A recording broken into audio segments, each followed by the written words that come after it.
आई, आज डेमो आहे. डेमो म्हटलं ना तरी अंगावर काटा येतो. 1600 मीटरला उभं राहिलो की पाय थांबतच नाहीत, नुसता थरथर कापायला होतं. शिटीचा आवाज आला ना की काळीच धडधडायला लागतं, असं वाटतं कुणीतरी आतून पिळतंय.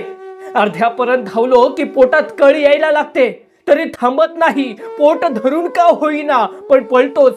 आई, मी पोलीस भरती करतोय. लोक काय काय बोलतात, पण तू नकोस ना बोलू. बाबा, हे कशाला करतोय?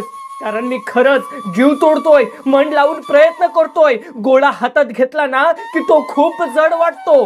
भीतीमुळे सगळं अवघड होतं. आजूबाजूला मुलं पाहिली ना तर भीती आणखी वाढते, पण तरीही मी हार मानत नाही. आई, फक्त तुझ्याकडं आणि बाबांकडे पाहिलं ना की मला बळ मिळतं. मी जे करतोय ना ते फक्त माझ्यासाठी नाही, तुमच्यासाठी आहे. तू एवढंच कर ना आई. देवाकडे सांग ना की या वर्षी मला यश दे. कारण आई, मी खरंच खूप मनापासून जीव तोडतोय ग, जीव काढतोय ग, मनापासून जीव काढतोय ग. आई, सांग ना देवाला.